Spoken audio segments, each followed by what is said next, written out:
You're listening to Just a Dude podcast with your host, Nathan.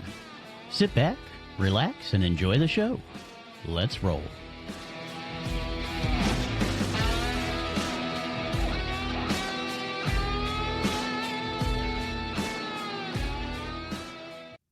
Yo, what's good, everybody? Welcome back to Just a Dude podcast, where we keep it real, raw, and just a little bit righteous. I'm your host, Nathan, just a dude trying to figure out life, faith, and maybe how to make a decent cup of coffee. Today, we've got a special treat. Dr. David Chotka is back for his second appearance on the show. If you caught him last time, you know this guy's the real deal. A pastor, author, and the founder of Spirit Equipped Ministries, who's preached in 17 countries and written books like Healing Prayer that hit you right in the soul. We're diving into what's new with David, from his latest prayer adventures to stories from his Ukrainian roots. So grab your headphones and let's get into it with my man, Dr. David Chotka. All right, David, welcome back to the show. Last time we got into your wild journey from your parents' Ukrainian restaurant to teaching the world about prayer, and I'm pumped to have you back. So if you wouldn't mind, just update our listeners a little bit about who you are. Well, hi, my name is David Chotka. I am the founder and director of a Canadian charity with actually an American 501c3 too. 501c3 as well. Anyway, the bottom line is I teach, I write, I travel. And actually, I'm going to be helping out a local church here to carry themselves through a 3-month window. So I am not retired, but I'm no longer the lead pastor of a local church. I was from 1983 until 2020. So wow. That was my life before that, but always, all through this, right from 84, right through to the present day, I would combine my work in a local church by helping out other regions on the planet or other regions inside the country with a small congregation that wanted a hand, or an international field that needed some propping up, some help, some spiritual support. I've been doing that since I was ordained. So there you go. Awesome. Thank you. And, so the audience knows, Dave, this is Dr. Chotka's second time back on the show, and we're so glad to have him. Hopefully, David, you'll become a staple, or our spiritual guru, so to speak. But, in reality, we're just two dudes that are kind of catching up, but we're also going to dive deep into faith, prayer, and life. And, one of the things that I wanted to catch up with, I think the last time we spoke, Dr. Chotka, you were about to go on a mission. So do you want to share a little bit about what happened and where you went? Well, I did two of them, one in February and then one again in June. And in February, I went to the Philippines and Cambodia. And sorry, my apologies. Yes, Philippines and Cambodia. And in the second time through, I went from the Philippines again a second time and then to Vietnam. And just before that, I'd been to Vietnam as well. So it's a really strange kind of combo of all these different things. So lots of Asia trips in particular. And I've done some local events here in Canada as well. I'm a Canadian. And so most of my work is either in Canada or abroad, one or the other. Yep. Actually, more international than local, to be straight with you. Yeah, I was going to say, it seems like lately you've been doing more international specifically, but I know, even last time we talked about you going to Ukraine and, so you've really been all over the world with your teachings, haven't you? So far, 21 nations. Wow. That's awesome. There's a couple of other possibilities coming up in the new year. I'm going to be going to the Middle East. I've never done that before. That would be new to me. Yeah, that'll be interesting. It's a different time there now, too. And hopefully, we're going to see a little bit more peace in that region. But, definitely, I know they can use your help of spreading the word for sure. Well, the hope and the prayer is that be so. That it's always been an area where there's been some kind of conflict or turmoil. And you were talking about biblical history. You're not just talking about recent events. There's always been some sort of a battle going on between this nation or that nation. And the strange thing, I don't know if you remember this. There was the time where Terry Waite was kidnapped at the same time as an American journalist was captured. They were held captive by Muslim fundamentalists. Terry Waite found it really difficult to continue because he said they're all related to each other and they're always fighting each other. Yeah, yes, they are. I mean, if you think about it, I'm sure your lifetime, Dr. Chotka, and my lifetime as well, which is maybe just a year or two more brief than yours, right? But it's always been conflict in that region. And it would be, it would be so nice if we could have some long lasting peace and, see what happens. But again, time will tell, right? Well, that's the prayer. At any rate, the bottom line is I just did this. I spoke as the main speaker for the General Assembly of the Christian Missionary Alliance in the Philippines. And there were 4,000 pastors in attendance at the event, together with other leaders as well. That was an amazing experience. And the thing was interesting, exciting, was that's my denominational tradition. And so I wound up in with a group of people who, and they actually, even though they speak with a Tagalog accent, they were using the same words and phrases, and their meetings were similar to what I was used to, and so on. It wasn't a great leap in my mind to understand how the business was to be carried out. But I got to talk and teach, and I brought a bunch of my healing prayer books with me, and all of them. Then I wound up speaking at a Pentecostal event, and then in Manila, and then I wound up going to Hanoi, Vietnam. And actually, if I got it beside me, I can't remember if I do right now or not. One of my books was translated into Vietnamese. And that's the big, thick, black one that you have. That book has been translated. I'll show it so everybody, this one, right? Yes, Putting Out the Lord's Prayer line by line. So that book, there's an interesting story attached to that. About 3 years ago, I was invited, just after COVID was sort of settling down, I was invited to do a pastor's conference in Australia. And then there was a church that was in Brisbane, about an hour and a half flight north of there. And while I was there, it was an English Caucasian congregation, but there was one Vietnamese lady in attendance. And when I was at the pastor's conference in Sydney, the husband of that lady invited me to come for lunch on a Tuesday. And I walked into this house, and it was hilarious. Here's what happened. They had 4 children, and the oldest daughter was somebody who was studying theology. And she looked at me and she said, "I can't believe you're in my living room. You teach on this?" And she named an area. And I said, "Yes, I do." She said, "You do that on YouTube?" I said, "Yes, I do." She said, "You do that online?" I said, "Yes, I do." And then she said, "We got an apartment in the back area here. You could stay here and I could learn from you." She pulled her phone out. She asked me deep theological questions and started taking videos. And then she realized she had mistaken me for another guy. As it turned out, we look alike and we teach in the same areas. And wow. I have a social media presence and he has a social media presence. And so it was actually everything she was saying was parallel in my life. I did it in the Canadian branch. That fella did it in the Australian branch. Anyway, the bottom line was we had this fun moment. Then, so yeah, think about what the odds of that would be, right? For them to think that, and yeah.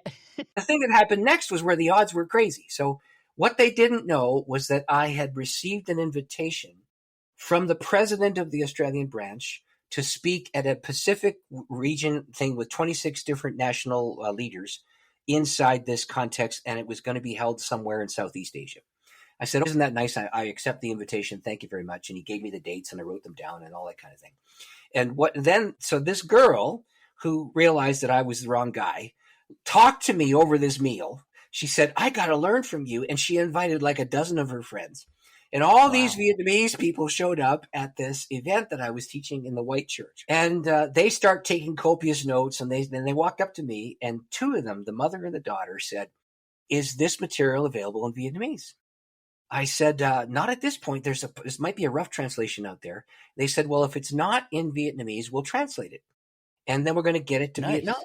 And I said, "Oh, that's amazing. That's incredible." And here's what happened. The event that I was invited to by the president of the denomination turned out to be located in Vietnam itself.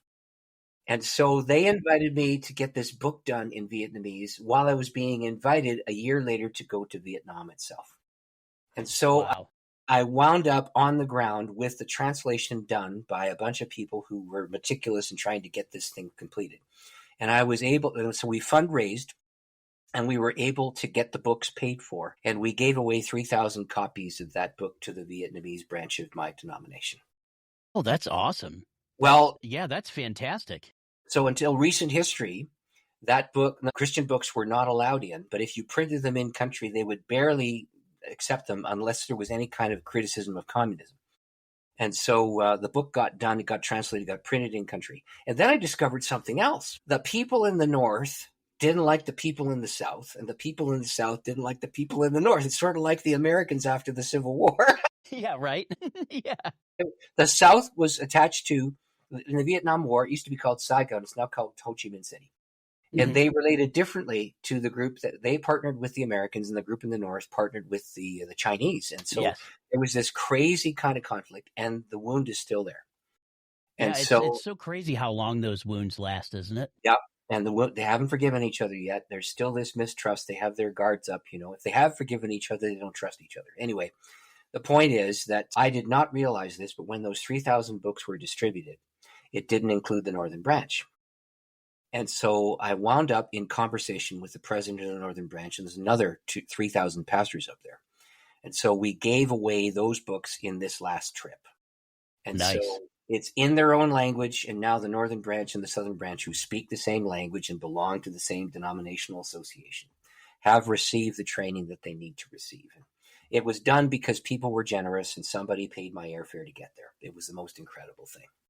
Yeah, that's absolutely amazing, because I have to imagine, Dr. Chotka, that with all your travel, if you had to pay for that yourself, right, out of your own pocket, you'd probably only have been to one other country, right? Just like me. Well, I sit there looking and go, man, travel is so expensive, and to go all these places. And I know that after talking with you on our first episode that, you've not only do you go to places, right, you probably fly to a metropolis type area, but then you go even deeper because you don't just stop there. You go into the, into the jungles, into the far end cities that a lot of people don't get to. So yeah, that's got to take a lot of effort, time, and money to do all that. It does. And the thing that's amazing is the way that the Lord provides. God sends the money. God sends the resources. In fact, in this last trip, let me just tell you this last trip. So in the first trip, when I was in Ho Chi Minh City, I realized when I was there that the North and the South didn't talk to each other. I had a surplus in the fund to be used directly for Vietnamese translation. There was a surplus there. And so in Canada, you have to account for every dollar in your charity. And if you have a designated fund for a particular cause, you have to spend it on that cause. You can't spend anything else. Sure. Makes sense. Yeah. Well, your tax number is revoked then if you don't do that. Anyway, the bottom line was I had this surplus. I didn't know what to do with this. And then I discovered that there was this connection with the North, and could we get this done and give it away in the North? And I'd been invited to the Philippines, and a trip from Manila to Hanoi is about a $300 bill. That's not that expensive. And a trip from Toronto to Hanoi, wow, that's right? expensive. That's expensive. I was already on the ground, and here's what happened. I had no peace about booking the short flight from Manila and back to Hanoi and back to Manila so I could go fly back to Canada when I was done. No peace.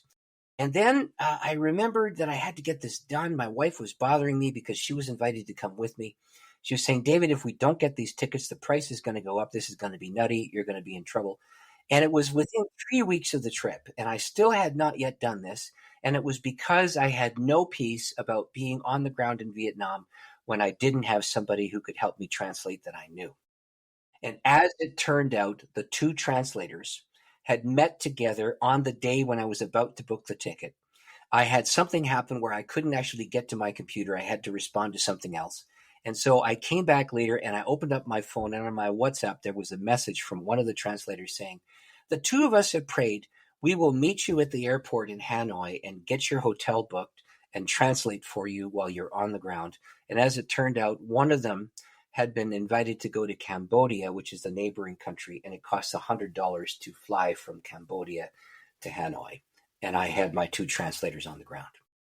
Nice. It was, but I mean, then I booked my ticket, the peace came, and I thank the Lord they were there, because I don't. Yeah, the Lord gave you an answer without even, right when you needed it. Well, here's the reality. I speak some Spanish, I speak some French, I speak English, and I speak a little bit of Russian and Ukrainian. I don't have any training in Asian languages. And so when I landed there, and these two ladies met us, the propriety was preserved because it was two ladies. My wife was with me, and that's one of the big issues in my life. You want to make sure you're not putting yourself in trouble where there could sort of crazy compromise. Anyway, the bottom line was they had booked a hotel 100 yards from where I was going to teach. And so I was able to, and this hotel was not high end by any means. It would be like a 2-star in the state of Canada. But it was safe and it was clean, and it was 100 yards from the building where I had to teach. And so it was very easy to manage the whole thing. And they made sure that I was completely understood. Here's what they did. I sent them my PowerPoints in advance. They actually translated even my PowerPoints and got them into Vietnamese, so that when awesome. I was teaching and being translated in real time, everybody could read what I was saying. So I mean, I couldn't have planned that if I tried.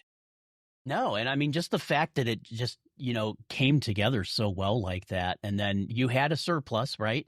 Which you're like, what am I going to do with? And then you find out about the North and the South, and you're like, oh, well, look at that. God already had a plan for it. That's exactly what happened. And now I can, with an open heart and a full conscience, stare down Revenue Canada and I can say to them, here's where the money was spent. This is how, Exactly. It was, but this is for the airfare to Hanoi. By the way, this is for the hotel. This is for the cost of the books. This is for the translator fee. This is for our transport. And here are the meals that happened when I was in country doing this. And of course, the meals were next to nothing. I mean, they cost almost nothing. The hotel cost, I think, $25 American a night. So it wow. was it's pocket change. Usually it's 250 or something for something Yeah, decent. you're absolutely right. Yeah, anywhere you go around the U.S. or Canada, it's not Or cheap Europe by any ways. or Australia or any of these first Yeah, world any nations. yeah, yep. And I will tell Wow. you, it's interesting to see it. Vietnam is rising. I know that the American culture and the Vietnamese culture were clashing with each other during the war, and there was all kinds of stuff and so on. And there's still lingering stuff in the air about that. But Vietnam has good roads. It has high-end vehicles. It's beginning to open up. And here's what happened. Until about 2004 or 5, it was very difficult to be able to get anything Christian at all in that country. You were not allowed and it didn't matter if it was Christian or if it was Buddhist or if it was Baha'i. It didn't matter. Anything related to any kind of faith was regarded as sickness by the communist worldview. Wow. Then in 2004 or 5, Vietnam made the decision that it wanted to help its people by becoming an economy that was open to international markets. And so it forged relationships with Taiwan and with Singapore and with Malaysia and with Japan and South Korea and so on. And all of them required Vietnam to guarantee religious freedom. And so one of my translators, her name was Tao Win. When she was a little girl, she grew up in Vietnam. Her parents would take her to church. They would form a community. They'd get up to 200-300 people. Then the communists would arrest the pastor and put him in jail and then persecute all the people, and they'd have to pick up and move. That happened to her 6 times in her life when she was a little girl, 6 times. And then her parents managed to emigrate to Australia, and they have freedom in Australia, and they are delighted to be there, and so on. But I mean, she saw the religious persecution and experienced it personally. And her pastor, every time she was in a church, her pastor was arrested every single time. There were Wow. 6 times or 7 times where that happened in her life. So for her to be able to go back and to present Christian materials inside what was communist Vietnam was, how do I say this? It was a gift to her. Yeah, I mean, you just thinking about it, I kind of got this feeling over me of like, wow, how advantageous is that to go from a place that was just so against it to now you can go and openly teach and talk about it and do all these things that you couldn't do. And we're only talking, what, David, 20 years, give or About take, 2000, that they've had it? about 2004 or 5, so yeah, about 20 years. Yeah, And there's still, communist hard party hacks in the background. sure, They sure. don't want something to happen. But for the most part, because of marketing, this is an interesting thing. Because of marketing and because of Vietnam's desire to move from a primitive agricultural based economy to a world class economy, they forged relationships with nations that had religious freedom and had to guarantee the same. And as a result, people could then worship freely. And that was brand new to them. And when I started talking about persecution, and right now, I don't know if you remember this, I am Ukrainian by background. And so I have been to the Ukraine, and now it is being leveled by that thug dictator, Putin. And Trump has realized that he's been played by the boy. I'm thankful for that. And Yeah, he's me too. he's changing his tune on this. But regardless of this, I shared stories about people being under that kind of oppression when I was there. Every head nodded. Everybody who was over 30 nodded their heads. All the ones younger than that, this Didn't know was it. kind of Yeah, there, but not really there. like they knew it happened, but didn't really live it, right? They had not experienced it, but that group over 30 did. And they all knew about it. So it was that was an amazing kind of an important session for realizing that the freedom we have is earned. And you shouldn't be throwing away your freedom. You should be creating opportunity to create more of it. Yeah, you're absolutely right. It's so funny because I was going to say, and I forgot to say it, David, but a happy belated Canada Day, and we had the 4th of July, and that's what made me think of it because, we're surprisingly, you and I are close because I think you're in Ontario, right? In that Yeah, province. whereabouts are you? Yeah. Yeah, And I'm in Ohio. So we're pretty close. We're not you're far across the away at water. all. Okay. Yeah, Are you in exactly. Cleveland? We just go across the lake. We'll be fine. Yeah, honestly, because I'm on the north shore of Lake Erie. You're on the south shore. I'm on the South Shore. Yeah. I'm 45 Are you in minutes south Cleveland? of Cleveland. Well, there you go. Listen, so that I could wave at you. I've You been could, yeah. But I've been to Cleveland. yeah, I've done that's what I events. thought. Yeah, that's what I thought about when you said freedom, because, a lot of people, I think, in both of our countries take the freedoms and the opportunities that we have for granted, and we don't really realize, how lucky we are to have the freedoms that we do and the ability, like you said, freedom of religion. Now, of course, you and I are both Christians and that's our religion, but, the fact that religions can come and go within our countries, and you think about places like Vietnam, like you said, and they've only had that freedom for 20 years. The bottom line is, in And America, if you decide to be a Christian, it's fine. If you decide not to be a yeah, Christian, it's fine. If you decide exactly. to investigate Baha'i, it's fine. If you want to look at what it means to be a Buddhist, that's fine. In that country, even the right to have that conversation was alien to people until 20 years ago. Yeah. So It's just that, we take that for it's granted, not don't lucky. we? Yeah. You said it's lucky. It's not. It's earned. It is. Decisions were made back in the day that freedom of religion, freedom of expression, freedom of assembly would be guaranteed by your Constitution and by mine. Exactly. And so, yeah, I mean, if you look at the Constitution of the United States, these are God-given human rights. That's yes, how they look at it. Thomas Jefferson was not really a Christian. He was what you call a deist.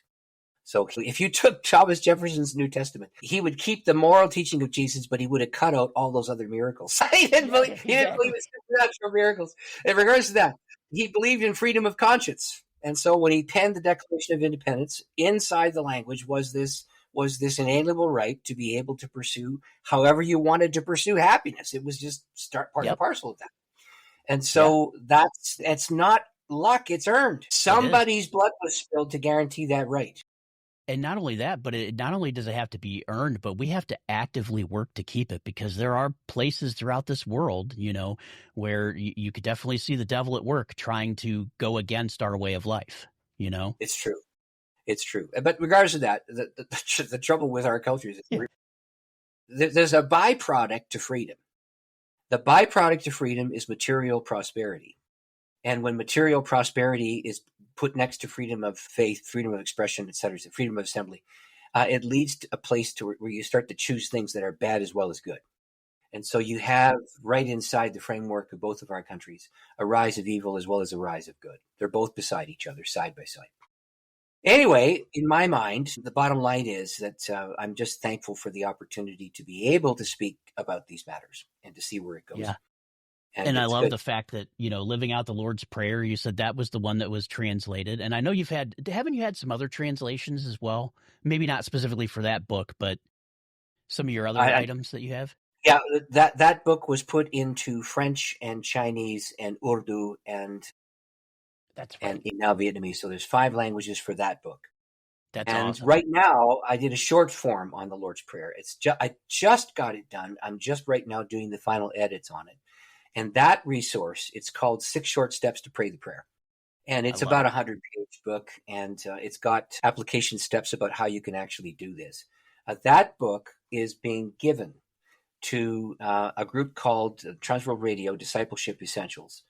They are making it free in the Philippines so that the pastors who are trained in the Philippines in the denomination I'm in, the Christian Missionary Alliance, those 4,000 pastors, get that resource at no charge. And so we just got that done just before my last trip. And what I did was I gave them, how do I say this? I gave them the first draft, and they're test running it with a group of people. And after the test run, they will tell me what they think are the best edits for it, and we will improve the manuscript and then publish it to make it available. Yeah. So that we're talking just happened. Nice. So no, that's awesome, because David, that's where I was going next, is what do you have new that's coming up? So obviously we touched on the short form. That one's done. I've also in the works, there are 2 other manuscripts. So I have been working on a commentary on Mark's gospel, and I'm calling it Mark, My Words. Nice. Yeah, you know what? And I think we talked about that. I think you were I don't want to say just starting it, but you were working on it when we I was talked working on it, last right? time. So, yeah, Yes. that's awesome. So I have finished the first run, and here's what just occurred. Like about a week ago, I sent a request to the Lockman Bible Foundation. I want to take a standard translation, the one I'm using is New American Standard, and put it side by side with my paraphrase. And then in the introduction, I want to say there's value in paraphrase because you can examine something from a folksy kind of perspective. And there's value in a literal translation because you get at the original intention of the language. I'm going to put those two things in two columns, and then I'm going to have a little couple pages of commentary on each section. So that's in the works. It'll be done very soon. The Living Out the Lord's Prayer. Yeah, that's going to come out soon. Yeah. I have another book where I'm talking about dealing with the powers of darkness.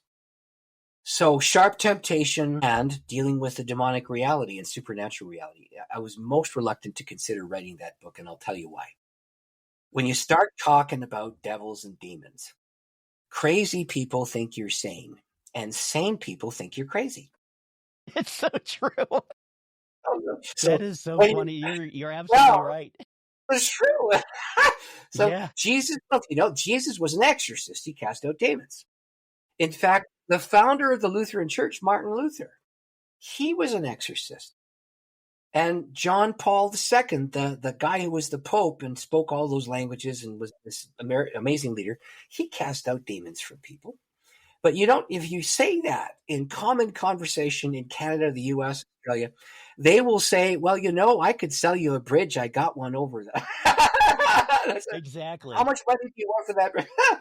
Anyway, so you're absolutely right because, we think about it and a lot of people like to think of it in secular terms, right? Or in ways that we, whether it be psychiatry, right? Oh, if you're exercising a demon, no, they just have schizophrenia or they have that or they have this, we always try to scientifically prove it, but you're absolutely right. There is proof throughout the Bible that there was exorcism of demons. Jesus dealt directly with Satan himself, when he was wandering in the desert. And, so it's like, it's there. You got to believe that it's real. Now, there was somebody who bridged the gap, about 30 years ago, a guy named Scott Peck. He wrote a book called The People of the Lie. And what he did was he examined psychologically, psychiatrically, those people who were afflicted by evil. And what he decided was to put, that title is interesting, because the first assumption you'll make when you're talking about being infilled by something unclean is that the people of the lie are the ones who are infilled by the demonic force. He said people who don't believe that kind of thing happens are the people of the lie. Yeah. And it's a famous book by L. Scott Peck. He was a doctor of psychiatry. And so he has got this research that's out, and it's old now. It's about 30, 35 years old now. My own personal mentor was a man by the name of Dr. John White. He was a doctor of psychiatry at the University of Manitoba. He mentored me in pastoral care and how to help people who were dealing with various afflictions and so on. And I had direct tutelage from this amazing man. He had written at that point 21 books, and he was an international traveler. And he felt commanded of the Lord to fly on his own dime to my church in northern Alberta. It's an amazing thing. And then he said, the condition for my coming to your church is that I have to mentor you for at least a year, if not more. Anyway, I said, well, I sure is what I said when he offered me that. And he's written amazing books on discipleship. He wrote a book called The Fight that taught me how to be a disciple. And he wrote another book called Daring to Draw Near that taught me how to pray. And then he wrote a book on faith in the family. And he wrote a book on sexual purity. And he wrote a book on science fiction fantasy for children. He did all this kind of stuff. And he wound up, every time I was dealing with some substantive issue in my role as a pastor, there would be another John White book, and he became my friend. But this man also believed in medical analyses and the recognition that schizophrenia is real. By the way, various forms of mental affliction are real, and some of them have roots in the chemical imbalance in your brain and so on. So I said to him one day, I said, look, John, I have a friend who thinks he's the king of Canada, and he wants to spend Canadian tax dollars by putting bicycle trails in the Arctic. What should I do about that man? I said, is he demonized? Is this real? Has he got a mental issue? And so I had this amazing conversation with him. And he said, well, if you confront the delusion and you say that you're not the king of Canada, he will jolly well tell you that he is and how he's going to spend his money. I said, you have to get him back on his medication so that he becomes balanced. I said, well, he's a believer. This is somebody I went to Bible study with. He talks about Jesus. He loves the Lord. And so he said, yes. And he has an imbalance in his chemical balance in his brain. And then he gave me this illustration. So he took his glasses off and he looked at me and he said, I can hardly see you now. And then he put his glasses back on. And he says, and now I can see you well. I'm not healed, but I'm helped when I wear my glasses. And then he said, when somebody is suffering from psychiatric delusion and they take their medicine, they're not healed, but they're helped. So let's take away the stigma that's attached to that. Well, so I said to this man, I said, look, John, what is the difference between mental illness and demonization? How do you know when you're dealing with something that is an invader spirit versus something that's a chemical imbalance? He said, David, if I have 100 people in my medical practice who are in therapy with me for psychotic or psychiatric delusion, 97 of the 100 can be helped by medicine. 3% of the 100 have either a combination of something unclean sitting on their delusion, and they can be helped by medicine, but there's something unclean there. And 1 out of 100 will be outright demonization. I said, what do you do when you're dealing with demonization? Exactly. Well, it's very simple. I get a signed release form from the people who are the family, the guardians of whoever. Yeah, like the caregivers. Yes. And I make sure that they have the legal authority to give me this kind of permission. And then once I get a signed affidavit, I will pray with the patient. He said, if they are simply Christians who have a psychotic affliction and they need medicine, when I pray with them, they become calm, even if they stay in their delusion. If there is demonization, they become agitated, in which case I say, out you go in the name of Jesus, be gone. And if the unclean spirit then leaves, and the person becomes well, and somebody gets mad at me for doing that, I produce the affidavit. Yeah, exactly. You gotta, permission document. It's a shame you got to do that for everything now, isn't it? Well, what he told me is that 97 out of 100 cases are based in physiology. They're based in medicine. 3% are not. And of the 3%, 1% is outright demonization. 2% is where there's some sort of a genetic weakness or a biological factor that's at play, where an unclean spirit rests on that. So I am writing a book on that reality too, which is something I didn't want to do. But you know what? That's going to be so interesting to look at it from that perspective, because I think we've seen so many books, where we talk about these types of things from what they quote unquote science side, right? But now we have an opportunity to look at it through the lens of the Bible and through what, Jesus and God had taught us. And I think that's it can't be bad. It can't be a bad thing, right? We've got to understand the way the Lord wants us to act. Sure. Now, for example, I'll just say something. So Tucker Carlson said there was an attack by an unclean spirit being. I don't know if you're aware of that. It's about 6 months ago. He said that there were bite marks on his body and that this thing showed up in the middle of the night and bit him and attacked him and gave him all kinds of bad dreams and so on.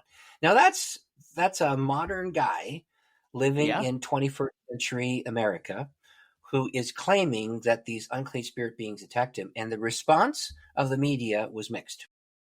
The Christian media said, of course, we know exactly what you're dealing with and we can help you. The ones in the middle of the road gave the information and decided to let it sit there. People who were on the other edge attacked him as delusional. And so it was a fascinating kind of thing to watch how the different kinds of media responded to his claim that he had been attacked by an unclean spirit being in the night. So what do you do with that? I mean, the bottom line is, do you believe in the existence of a supernatural realm? Do you or do you not? Secular humanism says, or actually empirical thought says, only the things that can be ascertained by our 5 senses have reality. Everything else is delusion. And so, so that means if I can touch the table, that means the table's real. If I can see the window, that means the window's real, etc. Trouble is, your senses can deceive you. Yeah, they sure can. Well, you go on a roller coaster ride, you're dizzy. You're not going to be able to perceive things correctly for about 15, 20 minutes. Because your physiology has been messed with. You can put a pencil inside a glass and you can see 2 pencils instead of 1. So you can create optical illusions. You can create things that aren't reality. So how then can you say that your 5 senses are the basis upon which you can make these discernments and judgments. Yeah, The bottom line exactly. is empirical science goes so far and can go no farther. The other thing is you can't see love. You can see love in action. You can't see hate. You can see hate in action. You can't see a hunch when somebody has a hunch about something around that corner, but they're prevented from having a car accident because they hit the brakes before they got to that corner and this car came speeding through the red light. I mean, these kinds of stories are real. Mm-hmm. Is there supernatural guidance? I'm convinced of it. Let me tell you one that's really quite nice. This is a nice story, okay? So my wife, she used to have FSH muscular dystrophy. She does not now. She was healed. So that's one of the stories in my healing prayer book. But her mother was my mother-in-law, and when we were just first married, my wife and I lived in Metro Vancouver, and I was studying at university there, and I was a part-time pastor. And my mother-in-law came to visit us because she wanted to. Now, the trouble was, FSH muscular dystrophy causes muscle weakness in your abdominal region, your face sags, and in the end, you can't lift your arms higher than your shoulders, and you have to lift your legs up to be able to go upstairs. FSH has become known now because the founder of Lululemon is afflicted with FSH muscular dystrophy. He was afflicted with it and now having trouble going upstairs. And so he made a $100 million donation to the Muscular Dystrophy Association to look for a cure for that because it's genetic. Anyway, my wife had it. She doesn't have it now, but my mother-in-law had it, and she was trying to climb the stairs to get to the bathroom. There were 6 steps up and 6 stairs down to the 2 bathrooms in our side split house. And so there was not a bathroom on the main floor, which was a problem for my mother-in-law, but she wanted to see us as we were just married. So she's climbing up the stairs, and she gets to the second last stair on the thing. And my wife, who is also afflicted with FSH muscular dystrophy, is right behind her. And my mother-in-law loses her balance and starts to fall backwards on these steps. And my wife tries to raise her hands up, but she's too slow because the muscles don't work the way they're supposed to. And both of them said, "Oh, dear Jesus, help." And suddenly there was an explosion of light. And both of them were picked up and found themselves on the top step. Yeah, that's amazing. Yes. If you think about it, I mean, yeah. So I came. Now my mother-in-law was a godly, soft-spoken, quiet Scandinavian Lutheran. You know, that this, you got to know, Scandinavian culture is understated at the best of times. You know, and so this would be a profound laughing fit. Watch. Yeah. that was it. Just a couple of corners go up. Yep. Yeah, and so always even keeled, always level, always very respectful, and always very understated. Anyway, so I come home after I was at my day at the university, and I walk in home, and my mother-in-law looked at me, and she never talked like this. She said, "Son, we had a miracle today." I said, "What happened?" And they described this thing. And years later, I've talked to my wife about this. I said, "What did it feel like?" She said, "It was like being in the sunshine when you're catching a nap on a cool day when the sun is streaming through the windows and you're lying on the couch." That kind of comfort, warmth, and being suddenly carried in complete safety and complete consolation. And then they knew that they were in a safe place, and my mother-in-law got to the bathroom. That's what happened. But I said, "Mom, was that an angel?" And she said, "Son, it was." And so there was this profound sense that they had been spared a very bad fall, which would have injured both of them. Mother-in-law was already on the verge of a wheelchair, and after that, she was in a wheelchair. And so this whole thing about supernatural intervention, in this case for good, in this case for help, in this case for hope, became it's one thing to say, "Oh yeah, I believe in that. Isn't that nice?" You know, it's another thing to have an encounter where you meet something like that in your real life and it saves you from trouble. Now that cannot be explained. There's no rational explanation with empirical thought to say, yeah, angels really do exist and they're there for our help. People talk about this in a superstitious kind of off-field, syrupy, sugary way. And the Bible doesn't talk that way. In fact, most of us know about the Christmas story. The angel shows up to Mary and tells her she's going to give birth to a child. She's a virgin, and it's going to happen. And all those Catholics out there and every kind of Protestant you can imagine all believes the story's true. You know, they do. Right. Yep. And then you have the angel appearing to Joseph, and he says, "Oh, by the way, your girl who's a virgin is going to get pregnant, and God did it. That must have been one big angel. Anyway, I mean, everybody. Yeah. And then the angels show up in the sky, and they tell everybody, the shepherds, they have to go and run and see the Christ child who's lying in swaddling clothes in a manger. And so we accept those stories, and we don't consider them delusional. But you're absolutely right. Yep. we question whether or not somebody's sane if they have an encounter like the one I just described. Yep. And of course, you're absolutely right. And David, I was going to ask you, something about this too, because what do you do in those situations where you do, find yourself, you're a believer, you understand and know what you're supposed to do for God, but when you find yourself not believing, what do you do to help yourself to get, back on the right track? Straight up, I'm at the place where not believing is not an option. I gotcha. But in talking about these people, how they say, they believe that it happened then, but not that it would happen today. You know what I mean? Well, okay, I've met people like that, and they would say, "Oh yeah, that happened in the apostles' days," and that's fine for them. But we just have to deal with reality here now, that kind of thing. The bottom line is the Bible doesn't talk that way, and the way that I would describe it is I would use the scripture itself to make the case that the last apostles, James and John, who wrote books at the end of the New Testament, were actually training people to expect that kind of thing in the future. I would also go through church history, and I would talk about significant leaders in the world stage who had supernatural encounters with the Lord. So, I mean, if you're a Wesleyan of any kind, all kinds of supernatural activity happened in the Wesley revivals, and that's in the 1700s. So, I mean, from the time of the scripture right through to that time, there's all kinds of biblical characters who experienced miraculous events. So St. Augustine, 5th century, he lived in the north part of Africa. And at that point, the Bible was already 400 years old, and he had not seen a healing miracle in his church. And so he just didn't believe that those things would happen. And so in early Augustine's writings, he talks about how those things just belonged to the days of the apostles, and they weren't for us now. That's what he was saying. And then a young lady got healed in his church. And she testified in her church, and within the next year, there were 50 miraculous healings in 1 year. So I would say St. Augustine was skeptical until he saw it, and then it happened in a common kind of a way. So let me tell you what happened to me. And I went to Uganda. I went on a mission trip to Uganda. There were two reasons for doing that. Number one, the north part of Uganda had been a war zone for more than 20 years, and here's what it meant. There was no medical care for 20 years. There was no dentist in the town to fix those teeth for 20 years. There was no education for 20 years.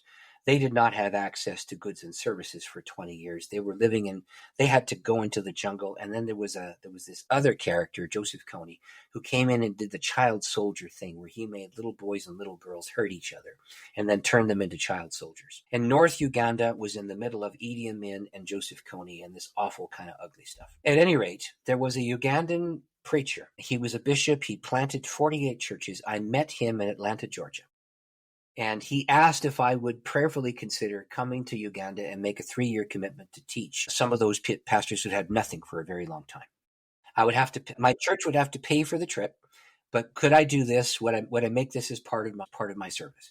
So I went back to my church board, and they agreed that I would do this for 3 years. And they gave me a budget and so on. And I flew into Uganda, and it was my first experience of being in the middle of Africa. And it was poor. You got to know something. It was poor. And so there were about 750, 800 pastors, and I was training them in what I had learned about the Lord's Prayer pattern, the book that you held up. Mm-hmm. And, I taught them for 3 years. And at the end of the 3 years, I created the book that you just held up, the black cover, and we gave it to them. So that church fundraised, and we gave away 16,000 copies of that book in Travel Society Africa, because they'd not received training, and we wanted them to get that resource at no charge. I'll hold it up again just for the listeners. Yeah. So in those days, it was called Power Praying. That's a fresh title. It's called Living Out the Lord's Prayer Line by Line. And so the teaching of that book wound up going into that part of the world. Now, let me tell you what happened with this. There was also a crusade in the area. And so there were teachers from Norway and Canada and the United States. And so we were there together, checking out the ground and starting the process of setting up these schools. I wound up doing the northern part of an area called an area called Arua. An American congregation from New York wound up going into Gulu, and then the Atlanta congregation went to Kampala and Entebbe. Anyway, so we had these 3 sets of schools that we were teaching. And then they said, well, look, we got all these leaders. We're going to do an outreach campaign here thing. So there was a great big platform, and there were literally 50,000 people in that field while the choir was singing and people were walking because they had not had access to any kind of faith during the wartime. And now it was free and they could gather, and they assembled. And in that town called Arua, I took part in this outreach event. And here's what happened with the Canadians, Americans, and Norwegians. All of us had lighter skin, and we wound up under a canopy because it was equatorial heat. It's right on the equator. I don't know if you know, it's hot. And so I'm sure people like yourself and myself, David, would not do well in Africa long sweating term. profusely. Anyway, but, the people who lived there, it was no big deal for them, but for us, it was hard.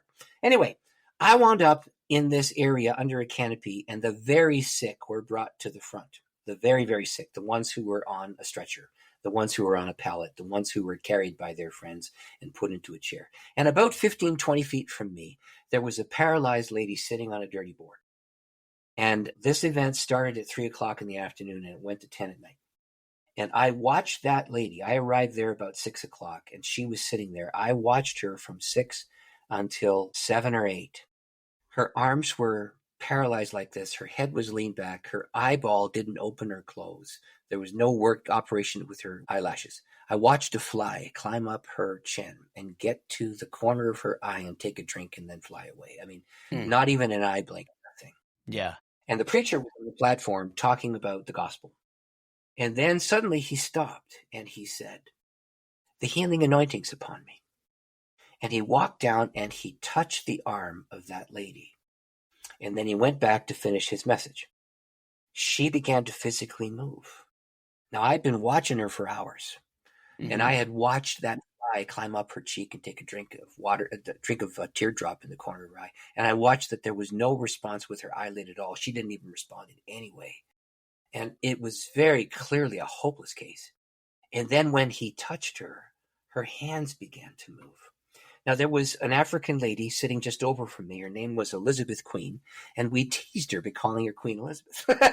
Anyway, she walked up to this lady and began to rub her arms and to just gently hug her and touch her and pray for her. And she helped the lady sit up. And then she helped the lady stand up. And she'd not moved even a tiny micro muscle for the hours before that. It was this most incredible thing. And then in the course of time, her arms began to be free and limber. Her legs began to work like they were stumps. She started to begin to walk, and those stiff legs turned into limber legs. And within 25 minutes, I watched that woman move from total paralysis to being able to run across the field. Wow. It was one of the most incredible and astonishing miraculous healings I have ever seen. And that was one of about 50. That's the one that I can describe where I was close enough to be an eyewitness of the paralysis, where I'm not going to be exaggerating. This is exactly what I saw, and this is exactly what occurred. So, I mean, that sets into motion a whole series of thoughts around how healing prayer works. How is this for our present day? Yes, there is such a thing as the Lord's gift of healing, and miracles do happen. And they're supposed to be more common than they currently are. And so the skeptical mind trained in Western thinking with empirical thought as the background and science as the primary means by which we judge reality, really has a hard time bridging the gap to come over to the idea that God can be a healer. And so that's why I wrote this one here, this book called Healing Prayer. I know you have that one. You could hold that one up too. Yep. This one is a co-write. Yeah, there you go. It's a co-write, and the other writer is Dr. Maxie Dunham. And Maxie Dunham is the past president of Asbury Theological Seminary, a very solid theological institution in Middle America. It's in Kentucky. And he was in that role for many years. And he's retired from that role now. He's getting up in years. But he and I wrote this book because we wanted to talk about how healing prayer works.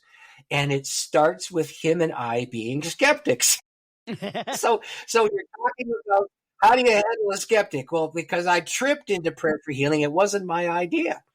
Yeah, and The very that was first experience. one of the questions I was going to ask you for this, David, is for those skeptics that are out there, and obviously, I haven't read your book yet, but I have it here. It's in the queue. But, that was one of the things that I wanted to know is how do you go from skeptic to being a believer? Is it actually let me tell you how it witnessing worked. it or, yeah, go ahead. Well, the bottom line was I had the only person I'd ever seen. And so I became a Christ follower when I was 16 years old. And the story is dramatic. I had an unclean spirit cast out of me. That's what happened. And I watched this unclean thing fly out of me and go straight through a wall, and I had a vision of light. So I knew supernatural was real. Okay. So from 16 until I'm 23, how many years is that? 7? I had not seen. Sounds right. I had not seen a miraculous healing. I'd never saw one. Listen, here's what happened. When I became a believer, I was the first believer in my family, and I started checking out every kind of Christian. So I went to sacramental churches like Anglican and Catholic and Lutheran, and I went to classical evangelical churches like Baptist and Presbyterian, and I went to charismatic assemblies like Pentecostal and Vineyard and all those kinds of things. I went to every kind of Christian thing I could imagine because I had a real hunger and a thirst to understand how this worked, and I couldn't get my nose out of the Bible. But here was the thing that was the hard part for me. In 7 years of being with sacramentalists, classical evangelicals, and charismatics, the 3 main streams of the Lord's Church, I met all kinds of people who believed in divine healing, but I didn't meet one person who had been healed. Not one. There was one possible case. I went to a Bible study with a brethren elder kind of thing. And there was a young lady in that group, and her parents were there, and her sister was there, and her 2 brothers. So the whole family came to this Bible study. She had been involved in a head-on collision 2 years before I met her. And apparently she had head injuries. She had 53 bones smashed. She had her lungs pierced by broken bone tissue, that kind of thing. Yeah. And her heart stopped beating at the side of the road because of this head-on collision. And I met her when she was quite hale and hearty, and you didn't even see a mark of that kind of trauma on her when I met her. And her family, her father, her mother, her sister, her 2 brothers, all told me that Jesus had healed her. But it was very medical. So here's what happened.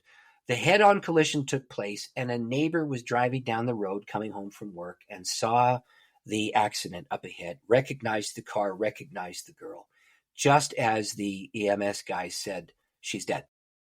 Her heart stopped beating.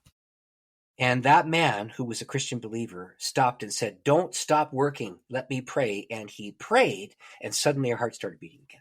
And then she recovered. All 53 bones were miraculously healed. She was actually an attractive young lady.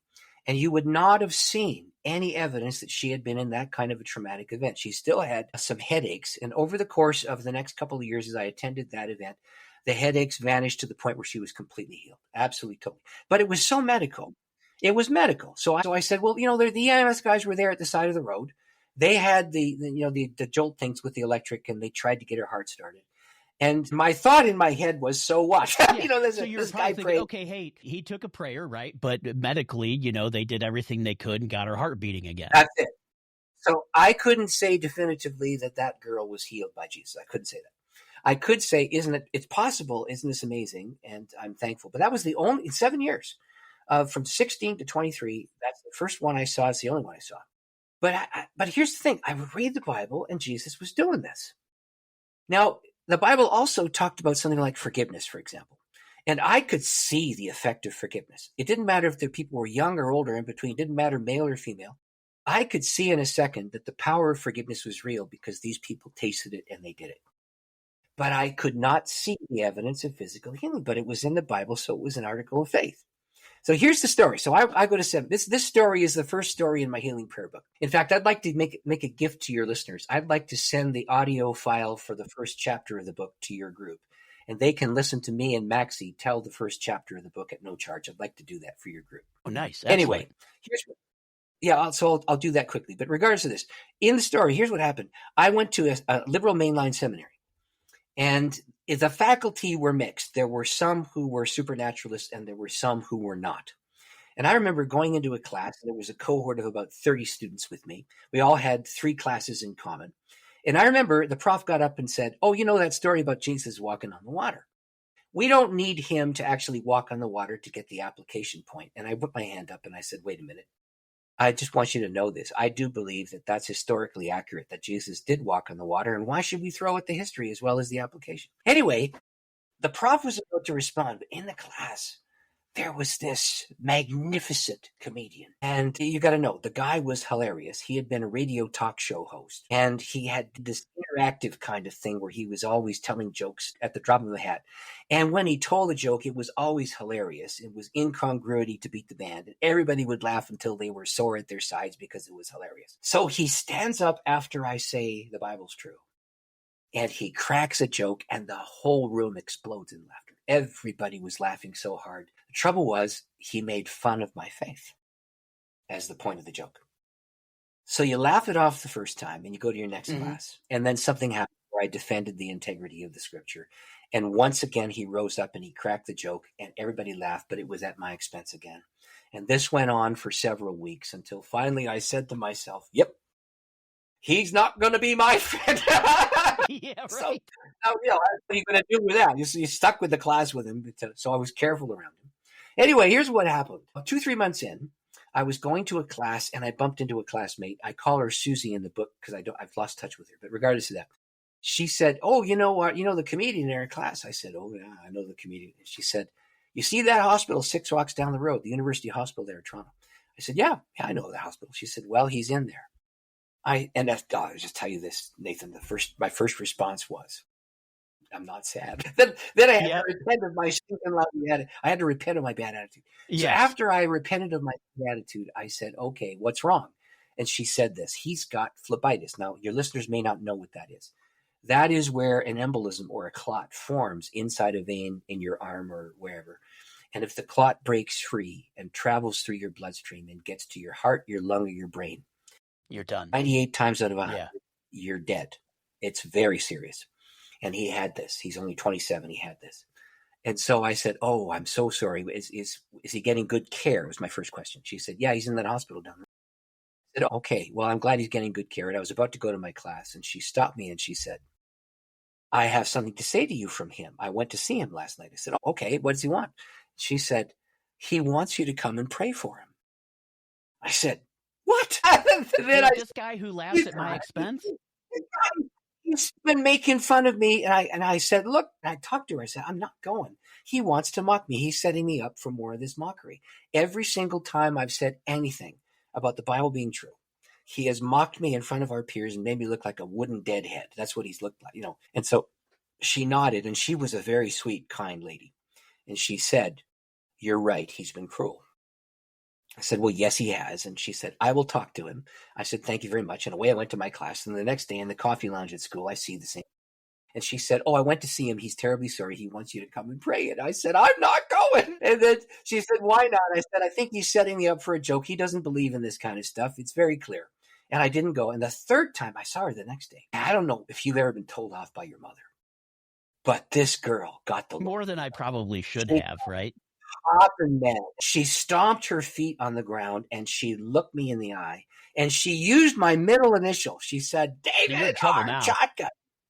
Oh, man. And then she said, aren't you going around this school telling everybody the Bible's the word of God and it's supposed to be obeyed? I said, yes. She said, well, what about this scripture? I was sick and you visited me. And suddenly a fell blow landed in the center of my being. Oh, no, I'm going to have to go and see the guy out of sheer obedience to that text. And I looked at her. Now, remember, I had never seen anybody healed. I took it as an article of faith, but I had no training. I was greener than your average rookie. And I was terrified that he was going to make fun of me. So these three things were in this scream of I'm not going. But now I was convicted because the Bible said I had to, and I better obey the Bible. Then I looked at her and I said, it says sick and visited. It doesn't say sick and prayed. She said, I don't care which one you do. Ask for you to go, so you go. So this was the defining moment, and I'd never seen it before, and I'd never done it before, and I didn't know anybody who had been, apart from that one girl with the car accident. So I go into this hospital room, and he's hooked up to all these monitors and all of this, his heart things on the screen, and they're monitoring his oxygen levels, and they're making sure that he's got a drip line inside him, so he's getting the antibiotic or whatever it's called, the anticoagulant, and they had to be very careful with it because if too much it breaks free, he's dead. So they had to just very gently, very slowly do this. Anyway, I see him, and I talk to him about the weather, and then he said, "Oh, well, I can't see the weather. I'm inside." Then I talked to him about the courses he was in. And then I said, "Well, I visited you now. I have fulfilled the biblical command. I'm going to go." He said, "Wait, aren't you going to pray?" And I looked at him and I said, "Look, I've got to get something straight before I do this. Every single time I have said anything about the Bible being true, you have turned and made fun of my faith. You've mocked me. You've made me look like a brain-dead idiot in front of our peers. Why should you even want me to be in the room with you?" And this 27-year-old man burst into tears. He just started to hacking sobs and crying. And he said, "I am so terribly sorry I did that to you. But I have phlebitis. I'm 27 years old and I could die. And then he said this, "You're the only guy I know who believes that every word in that book is true. Won't you please pray that your Jesus heal me?"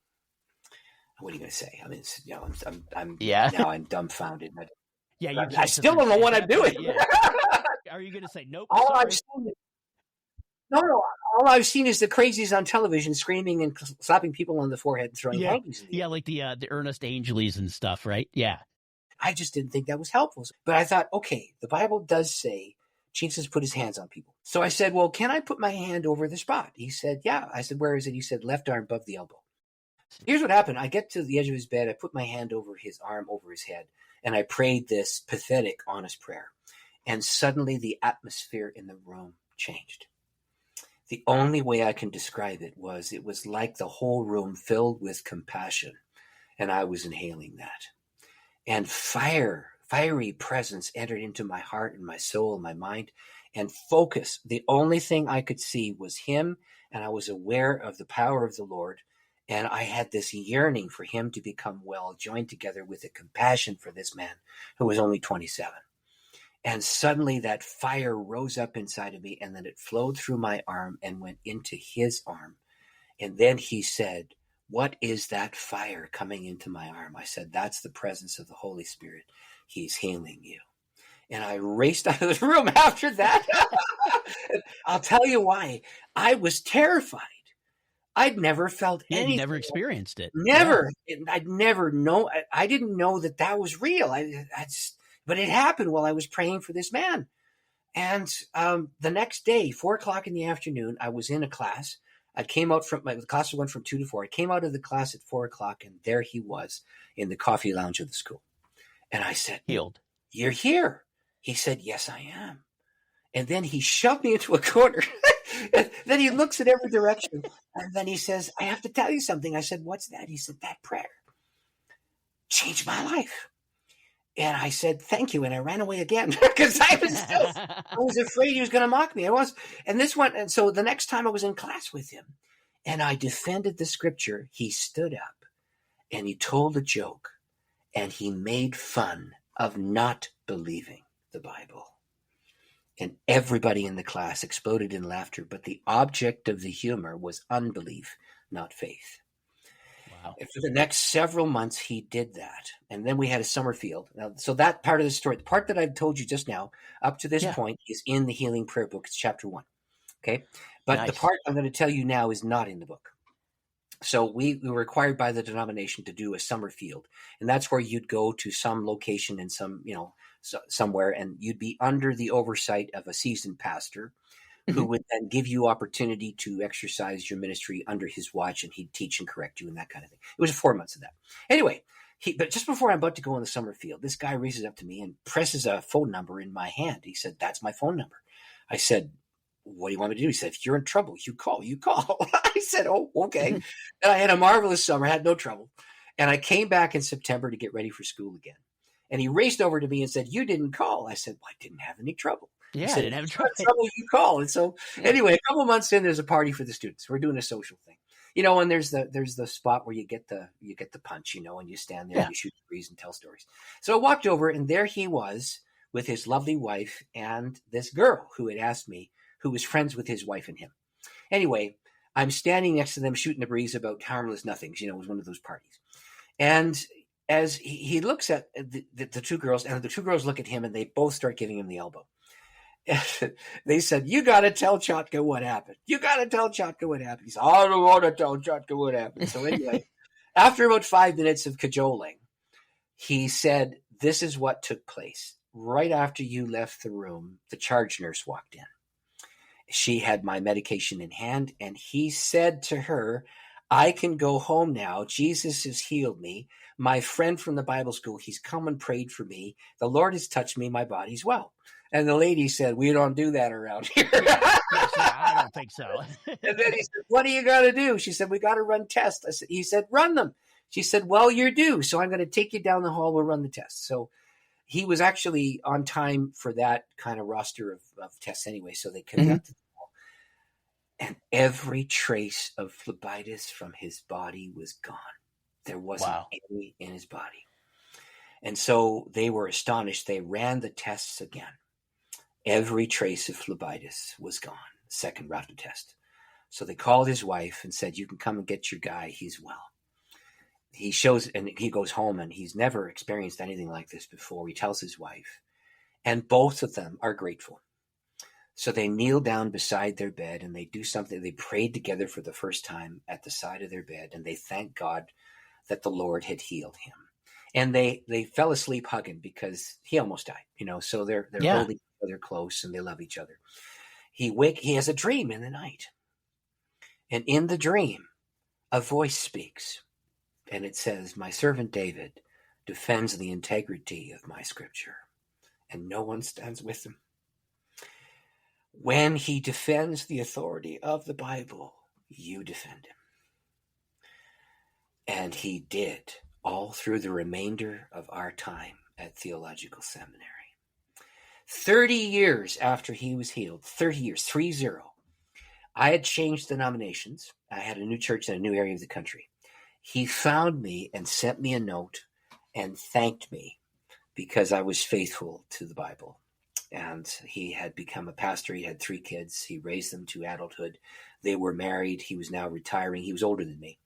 He was retiring now. And he wanted to thank God that God had preserved his life. So that story was the thing that caused my skepticism to turn to belief.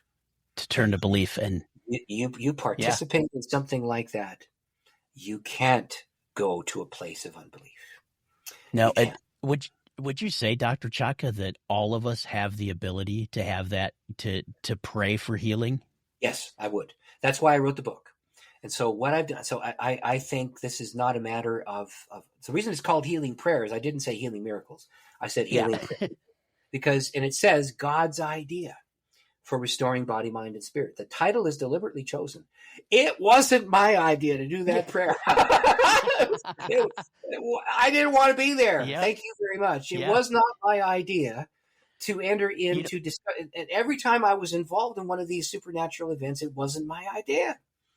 So what I wanted to teach is that it's God's idea. Prayer is God's idea, and the creation changing based upon the prayers of God's people is God's idea. It's not our idea. And all true prayer that has an answer is rooted and grounded in the fact that God initiates and we respond. Healing prayer is God's idea. Absolutely. And what I do in the book, so Maxie Dunham, my co-writer, tells the story of the healing of his grandson. And he was unsure about this healing prayer thing. And for years, he didn't see any healing prayer. I didn't see any healing prayer. And here's what happened. His daughter had a child, little boy. And the little boy was born with nystagmus. His eyes were vibrating back and forth very rapidly. Mm-hmm. It's very difficult for someone with nystagmus to be able to see clearly. And underneath, there was another medical condition called optic nerve hypoplasia, which is where your optic nerve is it's half the size it should be. It's very thin, and it might fail. And the prospects are blindness. That's about it. You might have a 10% chance of some vision, but it was bad. So, of course, Kim, Maxie's daughter, is married to a medical doctor, a urologist. He's a medical doctor.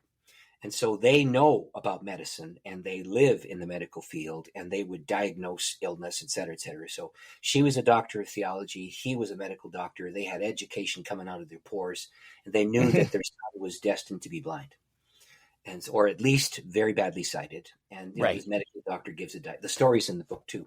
At any rate, what happened is Maxie, who was the head of the Upper Room Publishing House, had a prayer cell, prayer groups all over the country, all over the United States and around the world. And so he sent a note out saying, my grandson, Nathan, has been born with this medical condition. It's genetic, and we are asking God for a healing. And he didn't feel any particular kind of anointing or anything like this. He just got a whole bunch of people to pray. Now, a year later, Kim's husband got a medical scholarship to go to a different city to learn urology. And so he was doing this specialization, and he moved together with his new wife and their son. And they go to this place, and she brings the medical files with her because they needs an eye doctor. So she goes to the eye doctor, presents the medical file, and says, why don't you examine my son and see how he's doing? So he looks in his eyes and says, oh, yeah, those eyes are fine. And then says, yep, that optic nerve, that's really healthy. And she said, no, that's impossible. And so she passes the file to the new medical doctor, and he reads it. He knows the other doctor. And as it turns out, he says, this is medically impossible. That can't be healed. There must have been a misdiagnosis. She said, no, there was no misdiagnosis. My husband is a medical doctor too. He asked thorough questions. We got a second opinion. No, the kid has optic nerve hypoplasia and nystagmus. He said, the nystagmus is almost gone, and then the optic nerve is fine. Anyway, they went to another doctor, had the same examination, and the result was the child was healed. And the reason why we wrote the book was because Maxie came up to the anniversary of the healing. Then he told a bunch of people and said, oh, by the way, my grandson's getting married. And now the grandson has a child. And so he remembered this healing prayer story and consented to write the book with me. And so it was a miracle. Now, in my case, it was an instant heal where I felt tangible expressions of power.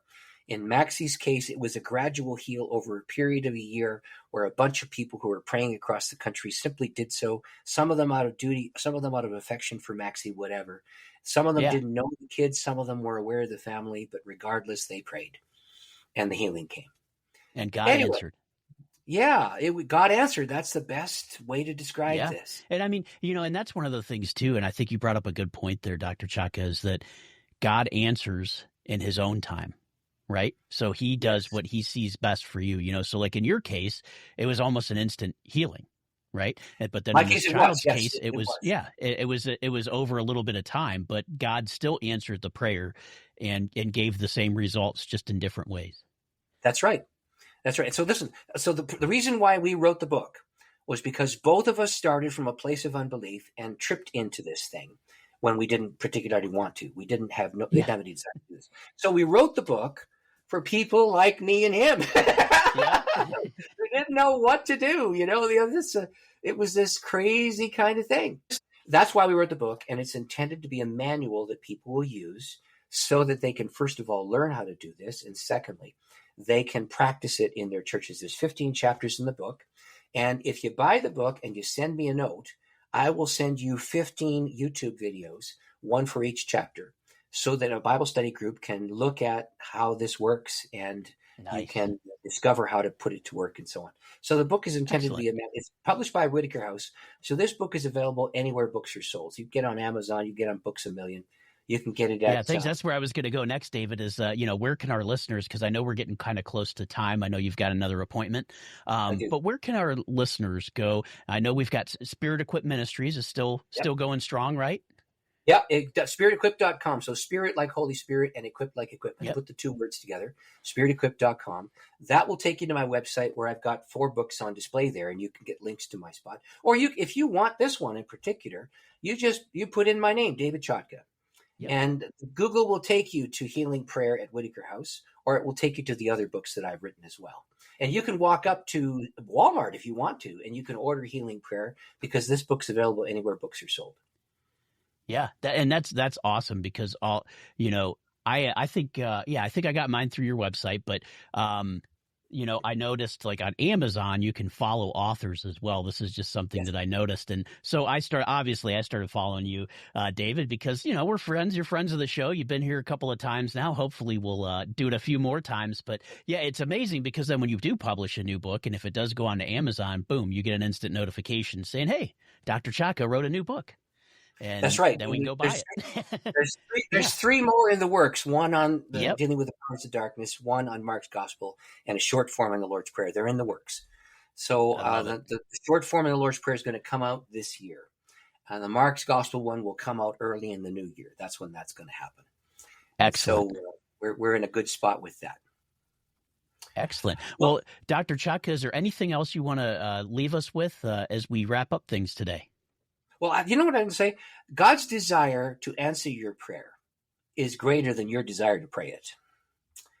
And all that it takes is a desire to practice what you know for you to get to the place where these things start to happen with frequency. Well, folks, that's a wrap on another epic episode of Just a Dude podcast. Man, Dr. David Chotka, you dropped some serious wisdom on us today. Thanks for coming back and making us all feel a little bit closer to the big guy upstairs. For all you listeners out there, check out David's books like Healing Prayer and Living the Lord's Prayer One Step at a Time. Among others, these are definitely some game changers.